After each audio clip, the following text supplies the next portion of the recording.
We're currently in the midst of World Cup action, and whilst the world's eyes are on the competition, in the background there is a lot of news regarding Liverpool Football Club, of which we would like to share with you. The Saudi Arabian government have spoken out with regards to a Liverpool takeover, there has been 2 resignations in senior positions at the football club, and we also take a look at how some of our Liverpool stars have gone on in the World Cup.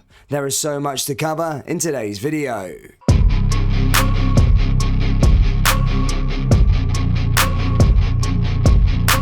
And hello everybody, welcome back to the channel guys. Before we get into the video, please do smash that like button and subscribe to the channel for daily Liverpool content. Okay, so firstly it's been announced that Julian is stepping down from his role as sporting director at the end of the season, just months after taking over from Michael Edwards.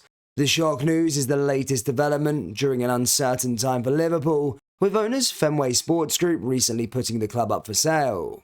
Ward took over from a previous sporting director, Edwards, ahead of the summer transfer window, having been gradually eased into the role by his predecessor's departure. It was expected that Ward would be the ideal fit to continue the impressive work Edwards has done, transforming Liverpool's recruitment team into one of the best in the game.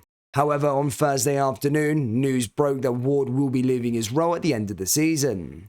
It remains to be seen how this news will impact Liverpool's transfer business next year, with less than 2 months until the January transfer window opens. On the same day that Ward left, it was also reported by David Ornstein that Ian Graham, the club's director of research, was also going to be leaving the club in May. Graham has played a key role in Liverpool's data-led player recruitment and analysts in recent years, working closely with Michael Edwards and Ward. The exit of Edwards at the end of the season, and now Ward and Graham, would suggest that Liverpool's data-led recruitment model is coming to the end of its cycle. According to the Times' Paul Joyce, Jurgen Klopp has played an incredibly hands-on role in the transfers over the last 12 months. It'll be interesting to see how the club go about replacing the 2 key staff members. The process to identify and appoint Ward's and Graham's replacements is something Klopp is expected to be heavily involved in. The Times' Paul Joyce added that Liverpool will now evaluate what is the best model to support football operations moving forward.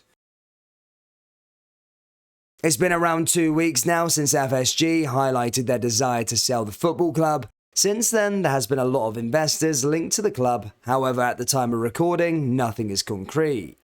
Earlier this week, the Glazer family also announced that they would like to sell Manchester United, and now the Saudi Arabia's sports minister says his government would definitely support private sector Saudi bids for Manchester United and Liverpool.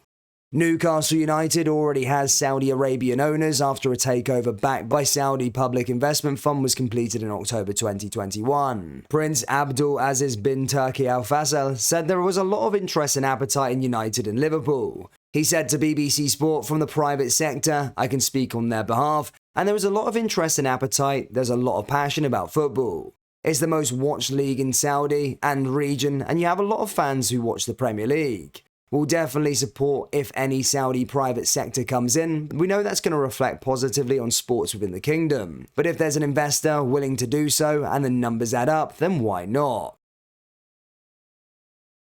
Thursday brought the end to the first round of fixtures of the group stages in Qatar, which means we've now seen every nation once. In this part of the video, we're going to look at the Liverpool 7 and see how they have got on and when their next game will be. Trent Alexander-Arnold and Jordan Henderson, England. England got their group campaign underway with a 6-2 win against Iran, however the Liverpool duo did not feature and played no part at all. England's next game is on Friday against the United States of America, and a win would pretty much secure qualifications into the knockout stages. Darwin Núñez, Uruguay. Darwin Núñez featured in Uruguay's 0-0 draw with South Korea, playing the full 90 minutes. Uruguay's next clash will be against Portugal on Monday, November 28th. Konaté, France. Konaté was a part of the holders' opening match against Australia. France managed to beat Australia comfortably after going a goal behind 4-1, and Konaté featured for the whole 90 minutes. France will play next on Saturday, 26th of November against Denmark. Alisson Becker and Fabinho, Brazil. Alisson was the only one who featured in Brazil's 2-0 win over Serbia, with Fabinho on the other hand an unused substitute. Brazil's next game is against Switzerland on November 28. Virgil van Dijk, Netherlands. Finally, Virgil van Dijk played the full 90 minutes in the Netherlands 2-0 win against Senegal. The Dutch are back in action again on the 25th of November.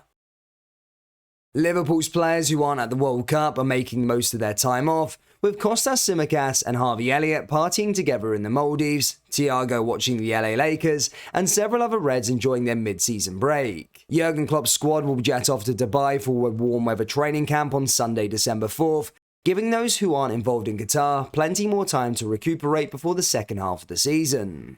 On Wednesday evening, Kostas Tsimikas shared a video of him and Harvey Elliott dancing to One Kiss, a track that has become synonymous with Liverpool in recent years. It's great to see some of the players enjoying some time together away from the training ground.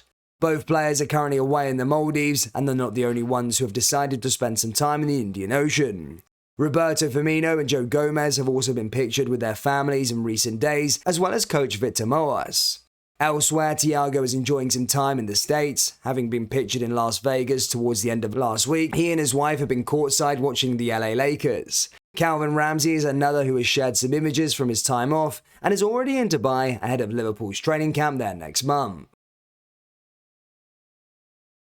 Lastly, former Liverpool forward Dirk Kuyt has been sacked by ADO Den Haag just 176 days after he landed his first senior job in management. After coaching roles with Quick Boys and Feyenoord Rotterdam back in the Netherlands, Kuyt took up his first managerial job in June. He signed a one-year contract with the Dutch second-tier side and was tasked with an inspiring promotion push after a turbulent period in the second division. However, after 16 matches, ADO Den Haag are languishing 17th in the league table, having only won 4 of their domestic matches under Kuyt this season. The club announced on their website, saying, "It's a difficult day for ADO Den Haag. The club has decided not to continue with Dirk Kuyt, and we are convinced that a change of direction in the first team can help turn things around. The ambition remains unchanged. We thank Dirk for his professionalism, commitment, and dedication. In addition, we have a huge appreciation for the perseverance, resilience, and inspiration that characterizes Dirk as a person. The club wishes Dirk good luck with everything that comes his way in the future, and we hope our paths cross again someday. The club is currently considering the vacant position that has arisen." Liverpool fans, what do you make of the talk that Saudi Arabia are interested in a potential takeover, and would you be for them buying the club? Let me know your thoughts down there in the comment section below. That brings us to the end of today's video. Please do smash that like button and subscribe to the channel for daily Liverpool content. Thank you, and I'll see you all next time. Take care. Peace.